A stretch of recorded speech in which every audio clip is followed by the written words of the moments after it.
welcome back. So we are talking about now we kind of moved into gaming, right, Tilna? And gaming and graphic development and video editing. So in this case, now we spoke about how much RAM we should have, what kind of CPU you get, and when it comes to gaming, what matters is mostly not those two, right? RAM plays a little bit of a role, but processor is, I think a lot of people say even a i5 is more than capable Yeah, of. most of the games are not CPU intensive but Yeah. graphic GPU intensive. Yeah. So when we get a computer, you get this little, let's say the component wise, you get RAM, which is like the memory, and then you get the processor, which is CPU, it's where all the data get processed, and you get hard drives where you store your data and retrieve, store your data, and you get the graphical visualization part is on a GPU, which is a graphical processor itself. So what happens is these processors are specifically designed for that purpose, to do graphics. So let's say, for example, if you have a computer with this, what you call onboard or a dedicated, non-dedicated VGA, what happens is now all the new processors, i7 series processor, it comes with a GPU, which is a graphical processor within the CPU itself. So earlier days before this, what happened was you have had a different processor for graphics, even though it claims as onboard, so which comes with the chipset itself. Now the newer generation processors are called APUs, which basically mean you get the graphic and the CPU on the same. But now if you are buying something for gaming, video editing, you need the dedicated VGA card. Yes. Again, now the CPUs are smart enough. For example, GPUs, this graphical processors, consume a lot of power and energy, especially on a laptop. It will drain your battery because it takes a lot of power. Now you can actually switch between your, the processor's graphic and then the GPU itself, and that also helps. So make sure when you're getting a new laptop, when you're installing your drivers, you install it properly. Yeah, even say take a browser like Chrome. So most of the new websites are very advanced calling. So they are very graphic intensive, have a lot of animations and stuff. So these things use the GPU, if you say so. Yeah. So only if you want to not use GPU, you have to turn it off. Yeah. So if you want to like save the battery life and use the laptop for a long time, then you might be wanting to switch that feature off. Yes. Because GPU is going to consume a lot of power. Yeah. So let's say I want to play games. What should I look for? I know we have graphic cards, but a lot of people make a big mistake when they're buying a graphic card. What they normally say is X amount of RAM on the graphic card, because we get video memory apart from the main memory.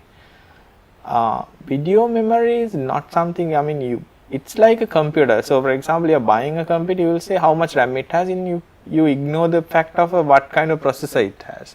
Same thing applies when you're buying a separate graphic card or a laptop with a graphic card itself.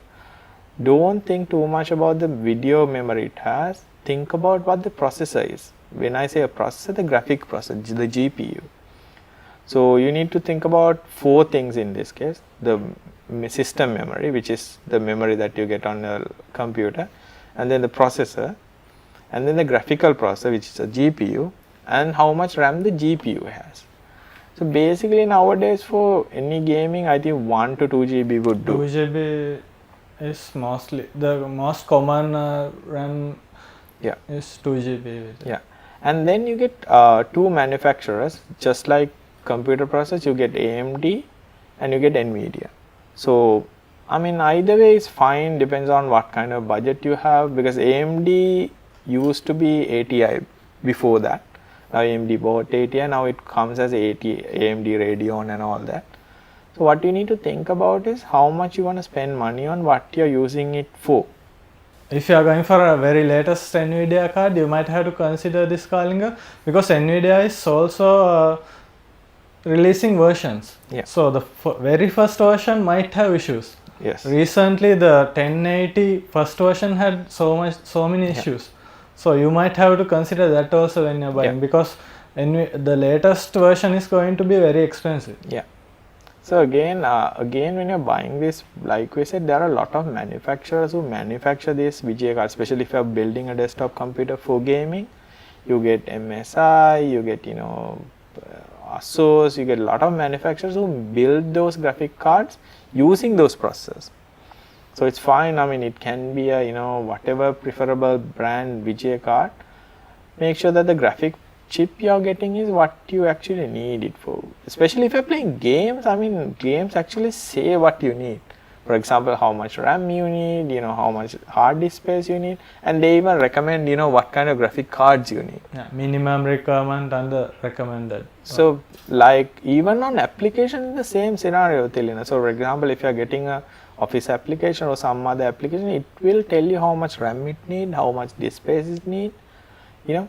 So then you can do the math. For example, you get Windows say 10, and Windows 10 will have memory limitation. Minimum it need this much of memory. So the calculation is quite simple. So let's say you Windows 10 computer need 4 GB of RAM. Then you get let's say Photoshop or some other application, it might say it need another 4 GB of RAM. It doesn't mean that you already have 4 GB, this is enough. So basically mean that application itself needs another 4 GB of RAM. So if your computer has 4 GB already, so if you are getting an application, you need another 4 GB of RAM. So necessarily doesn't mean it won't work if you don't have that 8 GB total of RAM. But it just, the experience is going to be... yeah, exactly. The performance you get out of it is not the same. It goes same for computer gaming as well. You can always reduce the FPS, which is the, you know, frame per second, and then you can reduce the resolution. You can do a lot of things. Graphics card play a big role when you have bigger screen, especially with, you know, resolution and all that. And if you are playing high resolution game, if you want to do that 1080p gaming, the graphic card will need lot of, you know, power to do it. And especially if you are building a desktop computer, you need proper good power supplies. Yes, that is also very important. I mean, a minimum 500 watts is necessary nowadays. Yeah. And now with all this, the second problem that comes in is the heat. So how do you cool it? So when you're buying a graphic card, it comes with cooling itself. So what normally happens is when these graphic card manufacturers build a graphic chip, they release a reference cooler. After that, what happens is that reference cooler will give you that cooling to a certain extent, but you can always extend it by, you know, adding water cooling. Water cooling is a technology where you use, like a car, it uses water to cool the processor and the GPU. So this will dramatically help, because nowadays new processors will actually slow down when it's heating it up. So to keep that performance going, especially in video editing, if you are rendering, so that will help a lot. So cooling is another thing you need to worry about, how well you know, if you are building a desktop computer, how ventilated it is, how many fans you have, how, you know, what the temperature your computer is running.